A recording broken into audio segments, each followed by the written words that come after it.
Deputado Chiodini, o senhor, antes de entrar na questão do relatório, o seu relatório que foi aprovado e que prorroga o prazo do regime de exportação para empresas que lidam com o comércio exterior, o drawback, a gente precisa falar sobre. O senhor tem sido um dos nomes mais falados do MDB, tá todo mundo em todas as rodas falando do senhor, tal. Qual que é? O que que o pessoal está dizendo? E aí eu quero saber se isso é uma conjectura do povo ou se de fato tem alguma coisa, algum ponto de verdade, de realidade nisso. Estão dizendo o seguinte, que tem aí uma formação e que há um desejo no governador Carlos Moisés de ter o senhor como vice na chapa dele. Isso é verdade mesmo? Ele conversou alguma coisa com o senhor? Tal? Até que ponto o senhor tem essa informação como real? Bem, Saul, agora é um momento de efervescência do cenário político, né? Nós temos uma lei colocada de 4 meses de pré-eleição, começou lá no dia 2 de abril, já passou um mês, e que vai até as convenções lá pelo dia 5 de agosto. Então, todos os cenários estão sendo especulados, né? Uma coisa é clara, o governador Carlos Moisés quer o apoio do MDB, quer o apoio do PSDB, quer o apoio do PP, e ele acaba estando ou ficando ansioso aí para formalizar esses apoios. Mas todos os partidos têm discussões internas, né? O MDB, por exemplo, ainda na semana passada promoveu uma pesquisa interna com seus líderes, vereadores, presidentes de partido e tudo mais, e a maioria esmagadora defende que o partido tenha candidatura própria, o que sempre teve aí ao longo das últimas décadas. E existe um grupo mais dos prefeitos com mandato, dos deputados estaduais, que defendem a aproximação com o governador Moisés, o que é totalmente legítimo. Acho que o partido tem que travar essa discussão e tomar uma decisão. Tem-se até 5 de abril para tomar essa decisão ou adiantá-la. Eu imagino que a 5 de agosto, desculpa. Eu ia dizer, Sim. 5 de abril já foi, né?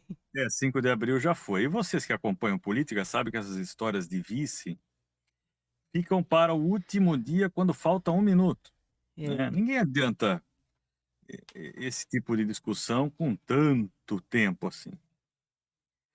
Quanto ao meu nome, eu sinto-me feliz em ser lembrado, talvez seja uma consequência da minha caminhada. Eu fui deputado estadual, sou o federal mais votado do MDB de Santa Catarina, tenho a oportunidade de ocupar alguns espaços importantes na Câmara, até outros que nós vamos estar falando logo mais aí na continuidade da entrevista.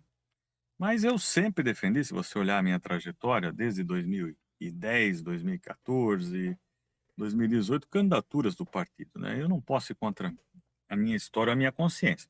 Agora, se o partido definir, né, estar na composição do governador Moisés ou até outra, né, e se tiver algum espaço que me interesse para fazer uma composição e eu for o nome do partido, é outra história.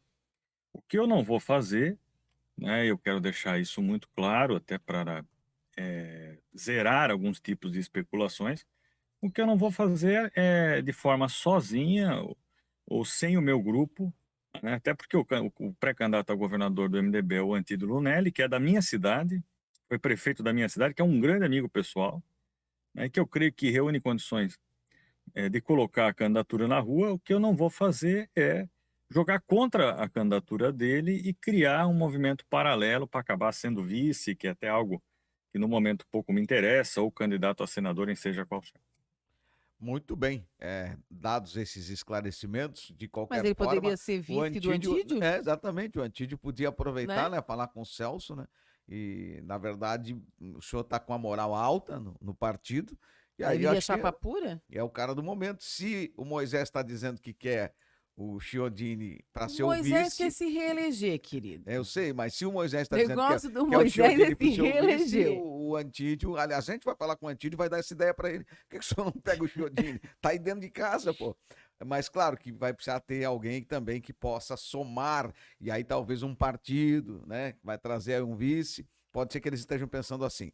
Mas agora, mudando de assunto, o senhor assumiu mais uma comissão, né? A comissão mista do orçamento. Que tipo de trabalho que o senhor vai executar junto com o pessoal dessa comissão? É isso que eu vinha lhe falando, Saul. O meu primeiro mandato de deputado federal tem me aberto muitas oportunidades. Então, eu estou muito tranquilo quanto ao mesmo tempo batalhar aí por uma reeleição, até pelo conhecimento adquirido. Tive a oportunidade no último ano de ser o único catarinense presidente de uma comissão importante, que era a Comissão de Viação e Transportes da Câmara Federal. E agora, né, eu tenho a oportunidade nesse ano de 2022 ser o único catarinense membro titular da CMO, que é a Comissão Mista de Orçamento, mista porque tem a participação também do Senado. O presidente da comissão é um colega, o deputado Celso Sabino, do Pará. Aí o senador Marcelo Castro, que é do Piauí, é o relator com quem eu tenho uma relação muito próxima, até por ele ser membro comigo aí da Executiva Nacional do MDB. Esse desafio é muito grande, porque nós vamos estar atentos em todos os momentos aí para os grandes quesitos aí que interessam o orçamento público em Santa Catarina, principalmente as obras de infraestrutura, quando a gente fala aí da duplicação das rodovias e outros investimentos que estão em pauta, assim também como todas as áreas afins, né? Vai orçamento na educação, nós temos aí os institutos federais, universidades, tudo mais, outros programas de fomento à educação pelo governo federal aí no estado. A questão da saúde, que é sempre uma grande discussão, custeia a saúde. Recentemente nós aprovamos aí, por uma vitória esmagadora, uma luta de muito tempo ainda, um segmento que é o piso salarial da enfermagem, dos técnicos e enfermeiros na área da saúde, mas agora nós temos também que arrumar formas de custeio para contribuir com os municípios e hospitais filantrópicos aí para aguentar, né, esse aumento de carga que eles vão ter. Então, estou só dando aqui 3 rápidos exemplos, poderia passar por ciência e tecnologia, agricultura, né? E nós fizemos a primeira reunião somente de instalação, e agora nós vamos começar, em meio a um ano eleitoral, discutir as prioridades de Santa Catarina para 2023. Vou contar também com o apoio da deputada Ângela Min, que é membro suplente dessa comissão e que vai participar ativamente, conhecendo o perfil dela. E estamos aí também, ao mesmo tempo, lisonjeados de ocupar essa posição, mas com uma grandíssima responsabilidade. Tá Em certo. meio a um ano eleitoral, ver aí as necessidades e tentar emplacá-las. As necessidades a gente já sabe, que precisa de dinheiro e recursos para que as obras andem mais rápido. Certo. Qual o número de empresas de Santa Catarina que vão ser beneficiadas? Porque o seu relatório foi aprovado e ele prorroga o prazo do regime de exportação para empresas que lidam com comércio exterior, o Drawback. Qual o número de empresas aqui do estado que vão ser beneficiadas? Bom, pode falar, pode dar um número a nível nacional também. Bem, em Santa Catarina são centenas até, se nós pegarmos a proporção, eu não sei lhe precisar o número exato, mas nós somos aí o 4º estado brasileiro, 3º estado brasileiro com mais vocação exportadora desse tipo de produto. O que quer dizer o drawback? É quando você importa algum componente, que esse componente seja usado na fabricação de algum bem, uma máquina, por exemplo, e essa máquina vá para exportação, que é muito comum. Nós temos uma indústria aqui muito consolidada e não é todos os componentes são feitos no país. Então, esses componentes entram aqui com a alíquota zero, né, e a não cobrança de impostos, para que depois ele seja mais competitivo na hora de exportar. Nós criamos isso em parceria com o Executivo, por meio de uma medida provisória lá em 2020, né, no início da pandemia, e agora, devido ao tempo, seria negado. Mas quem trabalha com comércio exterior sabe, teve muitos custos aleatórios aí, que não é culpa do governo, o mundo todo houve essa inflação. Por exemplo, um container que você importava da China para o Brasil custava em média $3.000 de frete, além do dólar aumentar um montão, agora chega a custar $12.000. Então, são medidas como essa que baixam o custo dessa matéria-prima para que o nosso produto continue competitivo no mercado externo. Então, essa medida provisória 1079 do drawback é super importante. Nós fizemos uma ampla discussão aí com a Confederação Nacional da Indústria, com o próprio governo, melhoramos o texto, tiramos mais uma taxa aí em cima desses produtos, que era do Fundo de Melhoria para Aparelhamento da Marinha Mercante, deixando ainda mais competitivo, e esperamos que com isso aí nós podemos continuar vivendo um bom momento que a gente vive na indústria exportadora brasileira, que é visível.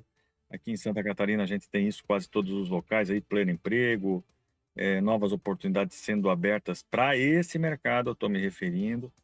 Todo mundo sabe que tem que melhorar a renda per capita, tem outras coisas que são além, mas há oportunidades e que estão acontecendo e precisam ser registradas.